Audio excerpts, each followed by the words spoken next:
Sa pangalawa natin topic, ang sabi ng Pangulo doon sa binitawan niyang salita, no? Mga bossing na, kumbaga, kung maaari, kung pwede, pakiusap po yun, ha?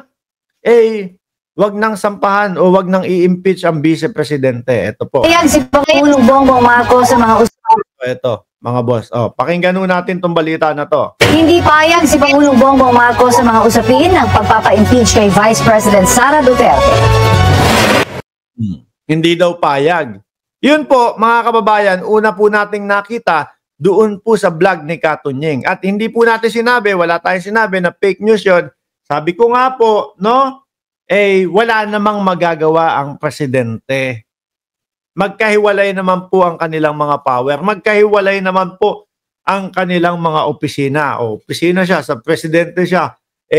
Ang mag-oorganisa niyan, mga kababayan, o ang tatanggap nung complaint, no? Nung impeachment complaint ng makabayan o akbayan, isa man doon. Ang House of Representatives po. Yung sinabi naman po ng ating presidente, mga kababayan, pakiusap lang yun. Ano? Pakiusap lang yun. Hindi yung sabi, walang impeachment na magaganap. Hindi po pwede yun. Hindi uubra yun. Magagalit ang taong bayan. Kaya doon sa mga nakakarinig, mga kapwa ko, government supporter, pakiusap ng presidente yon. Kung sakaling pwede. Ang nakikita ko ho dito, mga bossing, hindi ho papayag. No? Hindi ho papayag ang House of Representatives. Lalo na ho kung may nag-file na ng complaint o may magpa-file na ng complaint sa Disyembre.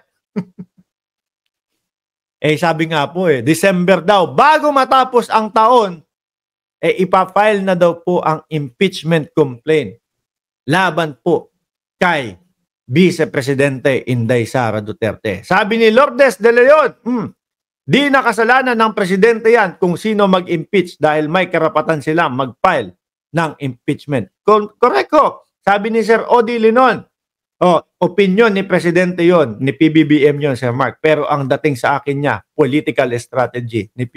Sir Odi Linon, huwag ka nang maingay dyan. Huwag ka nang maingay dyan.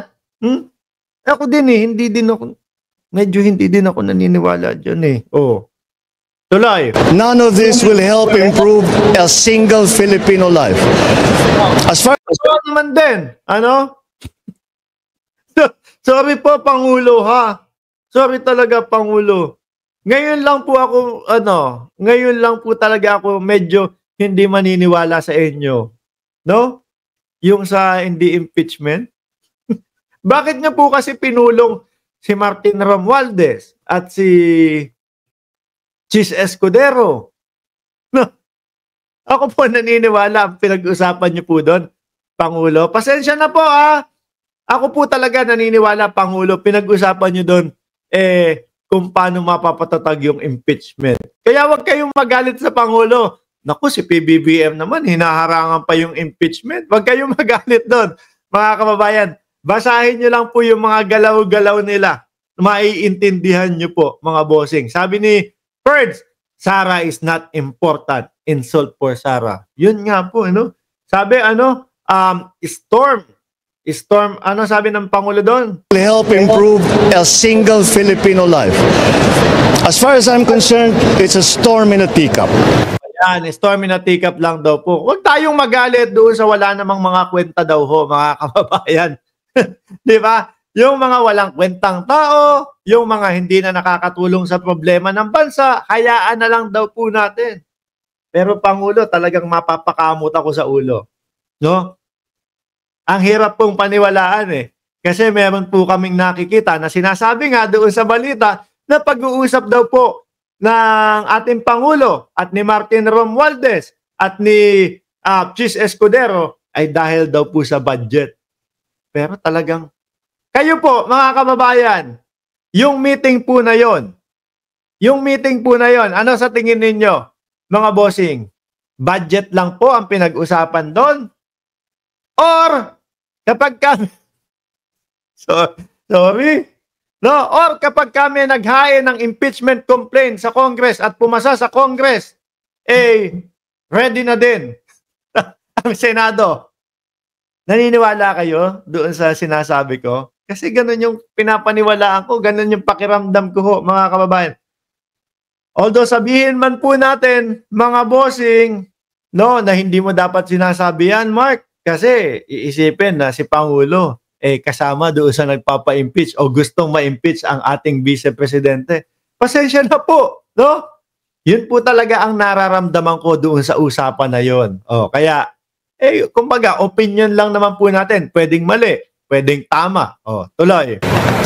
Hindi ani ito importante at pag-aaksaya lamang ng oras. Sinabi ito ng Pangulo sa pagdalo niya sa isang agrarian reform event sa Lucena, Quezon.